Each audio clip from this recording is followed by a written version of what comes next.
por aqui, o Agricultura BR segue falando de soja, agora sobre o ponto de vista de mercado. Nós vamos trazer para você agora as análises que são importantes para que você realize bons negócios. E eu vou conversar ao vivo com o Ronaldo Fernandes, da Royal Rural. Ele participa conosco, está falando direto de Goiânia, então pode até, inclusive, observar sobre os dados que a Ana Paula Bellini acabava de falar a respeito do cultivo, né, de soja no estado de Goiás. E as questões que nós queremos tratar hoje, Ronaldo, estão muito ligadas a Brasil, a quanto de soja que tem disponível ainda para negociar da safra 22-23 aqui do Brasil e como que está sendo precificada tanto a safra atual ou velha e a safra nova brasileira que está com toda essa dificuldade aí de ganhar os campos. Boa tarde.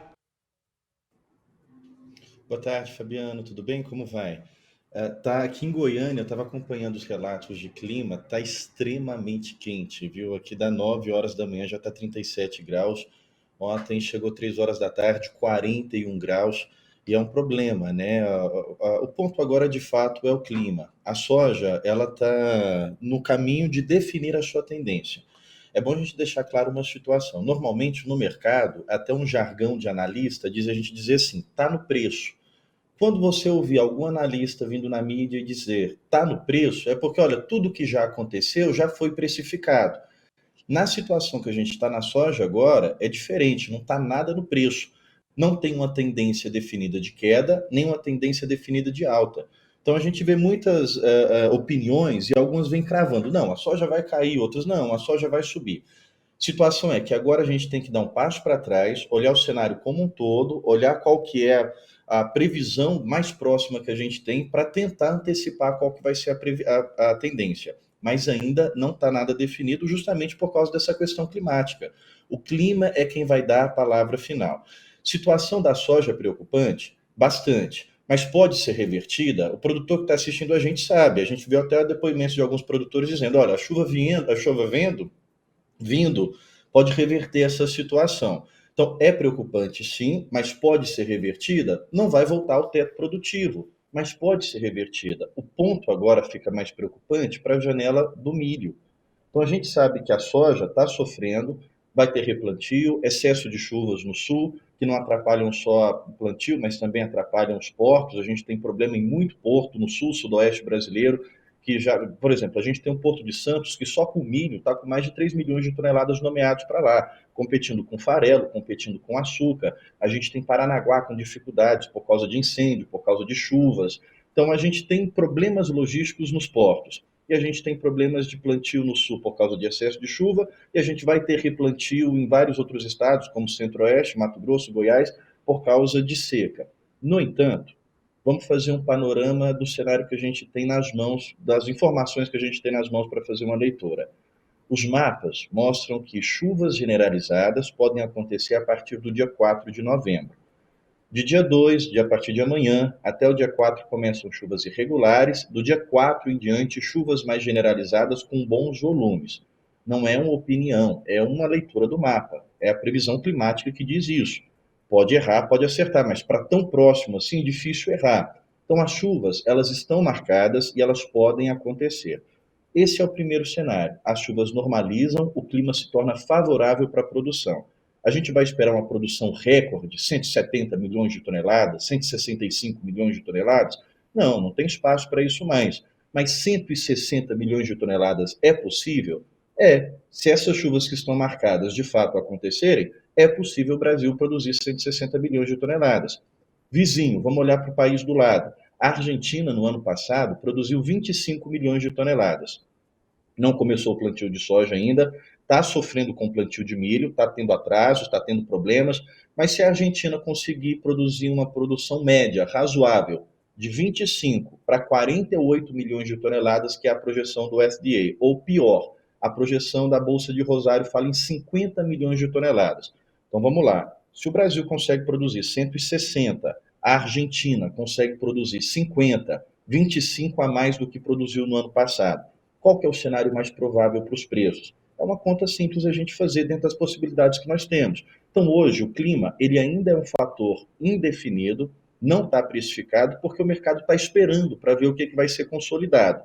Para a soja, as expectativas são do Brasil conseguir reverter esses prejuízos de produção que estão agora, não vai reverter 100%, mas conseguir uma recuperação e a Argentina conseguir entregar para o mercado mais do que ela entregou no ano passado. Então, é o momento agora do produtor talvez começar a pensar em aproveitar esses preços que a gente tem em Chicago, na casa de $13 por bushel, aproveitar um dólar acima de 5, não muito, mas ainda na casa de R$ 5, porque os prêmios para a soja brasileira, eles podem perder força e eles podem derrubar o valor da soja física caso o clima se mostre um desenho favorável de retomada de produção. Agora, para o milho, a situação é mais à frente, é mais adiante. A gente tem que lembrar que em 2021 a gente teve excesso de chuva na colheita da soja e em 2022 a China, com receio do Brasil demorar para colher a soja, foi comprar soja americana e agora também comprando já alguns volumes da Argentina. Então, esses são os pontos que a gente tem que se atentar. O clima não está definido, mas o desenho se mostra favorável. Não estou dizendo que vai acontecer porque é São Pedro, é a leitura do mapa. Mas o que a gente tem para pegar como palpável é o mapa. Como é que eu vou ignorar o mapa? Está dizendo que as chuvas devem acontecer a partir do dia 4. E é assim que o mercado faz a leitura. Então, talvez esse seja o momento final para o produtor aproveitar esses níveis de Chicago, esses níveis que estão, esse nível do dólar, porque o prêmio pode apanhar no Brasil. E aí, caso isso de fato aconteça, a oportunidade passa, o produtor só assiste, né? Não faz nada. Ronaldo, nós temos hoje, né, no mundo todo, um nível de informação global. Então dá para ter a percepção que o grande comprador, o principal deles, a China, tem boa parte das informações que nós temos aqui no Brasil também. Inclusive deve contratar consultorias, análises para suprir a sua necessidade de informação para fazer as suas aquisições. Se você tivesse do outro lado, aí vem a pergunta, se você tivesse do outro lado do comprador, qual seria a sua estratégia, sabendo desses posicionamentos que você acabou de nos trazer aqui no Agricultura BR? Fabiano, a China, ela precisa aumentar suas reservas. Normalmente sempre acontece. Esse período ela vem para o mercado e faz grandes compras para aumentar ali as suas reservas. Esse ano, ela não está comprando todo o volume que ela costuma comprar. Então, ela já está vindo com volumes mais reduzidos. Ponto de atenção que o comprador está fazendo, o nosso principal comprador. Ele está olhando essa situação brasileira, ele enxerga a possibilidade do Brasil ter uma oferta significativa para ele, e ele não está ficando só na mão brasileira. A China, ela sofreu muito quando ela ficou dependente da soja do Brasil em 2021. Em 2022, ela já não quis sofrer dessa forma, porque houve atraso na nossa entrega e eles ficaram com fábricas paradas. Eles migraram para a soja americana. Hoje, a China, esse relato estou falando hoje, mas ontem a gente já teve essa confirmação da China comprando navios de soja dos Estados Unidos e navios de soja da Argentina.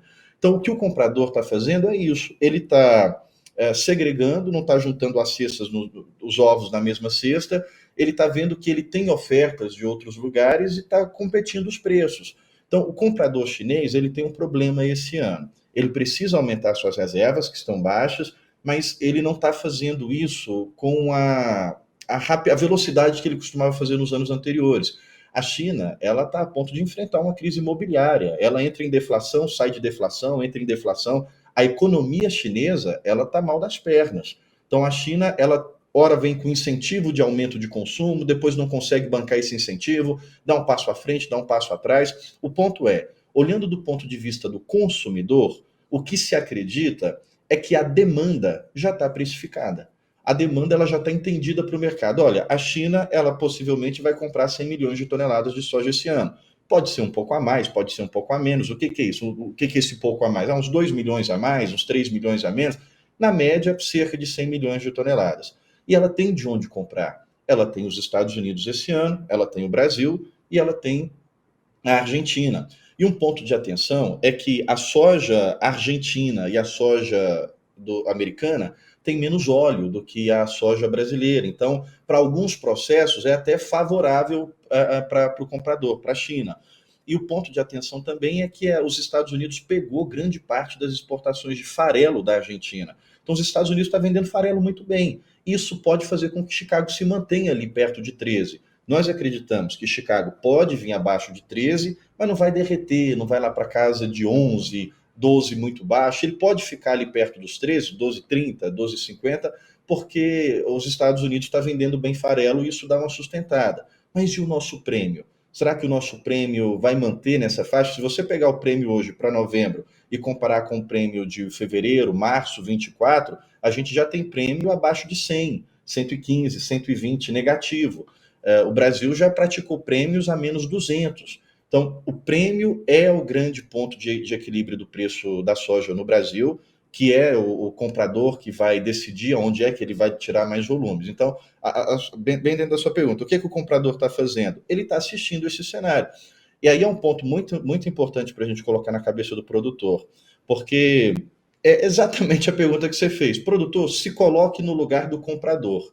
O que você pensa que ele faria? Ele está olhando todos os cenários possíveis. Os Estados Unidos está colhendo. Não é a maior safra da história, não é uma safra ruim. Os Estados Unidos está acabando de tirar sua soja do campo. A Argentina, no ano passado, tinha colhido 25 milhões de toneladas, esse ano pode chegar a 50. O Brasil não vai entregar 168, 165, mas pode entregar 160 milhões de toneladas. Não há desespero da parte da demanda nesse momento. E onde o reflexo é sentido é justamente nos prêmios, quando o comprador não está tão agressivo. E ele tem opções para poder buscar. Então, para a soja, mais uma vez, eu acho que a gente pode estar agora em momentos de oportunidades para aproveitar Chicago perto dos 13, para aproveitar o dólar ainda na casa dos 5, para aproveitar os prêmios ainda não derretendo numa tendência muito forte e já tentar, pelo menos, começar a pensar em média. Quem não fez isso lá atrás, se deixar passar desse ponto agora, do meu ponto de vista, pode amargar prejuízos fortes daqui para frente, olhando para a soja. O milho, eu já vejo um cenário diferente. O milho também não está nada definido. O milho a gente vai ter uma pressão forte em janeiro, fevereiro, com o fechamento das exportações. As exportações esse ano do Brasil, elas podem chegar a 56 milhões de toneladas, ou próximo de 56 milhões de toneladas. Vai ser muito milho mandado embora. E a janela do milho não está definida. A gente possivelmente vai ter redução de área de milho. Então não se espera uma produção de milho esse ano que nós tivemos da safra passada. Então o milho, ele já, no nosso ponto de vista, já apresenta um cenário diferente a partir do próximo ano, da próxima temporada. A soja não. A soja, embora ela está sofrendo com o clima agora, o desenho climático não diz para o comprador, não diz para o mercado que é a hora dele desesperar. Pode até ser, Ronaldo, eu acho que você está errado. Eu estou aqui e estou vendo que está quente demais, está muito seco, a chuva não vem. Tá certo pensar assim também, só que pensa como o comprador está visualizando agora. O comprador não está aí na sua fazenda, o comprador não está aí no seu campo, ele está assistindo os mapas. Ah, peraí, o mapa climático está dizendo que tem chuva depois de 4 de novembro. Eu vou esperar. Por isso que não está precificado. Então, se essas chuvas vierem, pode colocar os preços um pouco mais para baixo, pode trazer a soja para um cenário mais negativo. Aí, de novo, o milho, nós já não enxergamos que é o mesmo caminho. O milho pode ter uma outra tendência, porque a gente tem uma demanda forte para as exportações de milho e a gente tem uma janela que não está definida, uma produção de milho que não está definida. Todo número ventilado de produção de milho vai ser chute, porque o clima está muito incerto para deixar a gente seguro de colocar uma projeção mais assertiva para a safra de milho desse ano, Fabiano. Exatamente, para encerrarmos, vou fazer uma pergunta sobre o milho. A gente tem visto aqui no Mato Grosso do Sul e no Paraná, principalmente, e parte de São Paulo, os produtores que trabalham com essa cultura em segunda safra, o risco ele ficou maior, né? Ele está maior para a semeadura porque são estados no Paraná que paralisou ou ficou muito lenta a semeadura por conta de excesso de chuvas e aqui no Mato Grosso do Sul pela falta dela. Apesar de estar chovendo muito por aqui hoje, né, mas estava sem chuvas até então. E aí a janela de milho, aquela melhor janela em que você reduz o risco dos efeitos da geada, a geada chega quando o milho já está com um nível de desenvolvimento mais interessante, ela meio que fugiu. Então por aqui já se aponta uma alternância no entendimento desse produtor, vai tomar a decisão mais em cima da hora. Isso representa também, porque outros estados passam por problemas diferentes, mas que estão diretamente ligados ao fator clima, como Goiás, Mato Grosso, indica que o produtor ainda vai decidir aí por essa semeadura do milho segunda safra? Isso é possível pensar dessa forma? Mas eu acredito que muito já está até decidido, viu? Acho que muitos produtores já decidiram migrar para culturas mais baratas, o sorgo. Muitos produtores vão ver que o sorgo não é tão mais barato assim, mas acabam optando por algumas culturas mais baratas, outros vão fazer outras coisas no solo. Pode ser que tenha um volume significativo de decisão muito em cima da hora, mas eu acredito que isso já está decidido até. Essa redução ela já é quantificável. Se você for fazer uma pesquisa, é porque a gente devia ver isso através da Conab. O SDA ele tem um programa muito interessante, que é a pesquisa diária, né? O produtor americano ele é obrigado a responder a intenção de plantio. E aí depois ele não é obrigado a plantar aquilo que ele respondeu. Vai lá um pesquisador e fala: você quer plantar o que aqui, seu João? Ah, aqui eu vou plantar milho, aqui eu vou plantar isso, aquilo. Aí depois o pesquisador volta: seu João, o senhor falou que ia plantar milho aqui, o senhor plantou? Plantei só um pouco. Então o Brasil ele não tem essa pesquisa obrigatória, né? Mas se você for conversar com os produtores agora, você vai ver que essa decisão já está tomada de redução de área de milho, mas pode haver também trocas. É mais complexo, porque às vezes você não tem disponibilidade das sementes, mas é possível que tenha, mas não seja tão significativo. O significativo mesmo já está de decisão tomada. Agora, um ponto interessante, Fabiano: o produtor americano que está colhendo agora, muitos deles estão recebendo seguro de preço e não necessariamente estão tendo que provar que tiveram baixa produtividade. Estão acionando apólices de seguro porque o preço está abaixo daquilo que eles acordaram lá atrás. Então eles estavam pensando em Chicago a 5,90 e Chicago agora a 4,88, estão recebendo a diferença desse seguro. O produtor brasileiro também pode fazer esse seguro, não necessariamente com a corretora de seguros, mas ele pode fazer na B3. Então a B3 Pro Milho oferece essa condição já redondinha, isso já roda perfeito. Normalmente, eu não estou fazendo a sugestão para que você espere até lá, mas normalmente de janeiro, fevereiro, março, abril, fevereiro, abril, são os melhores períodos para você pensar em proteção de queda, de fevereiro até abril. Talvez não valha a pena esperar até lá. Agora já começar a entender como é que esses processos funcionam, e o momento de fazer a proteção da sua safrinha é agora. Então, se o produtor deixar passar essa oportunidade, então em janeiro eu vou começar a olhar isso. E aí vem as burocracias, vem os cadastros, não dá tempo de fazer, ele perde a janela. Então, tudo pode acontecer quando o clima não está definido.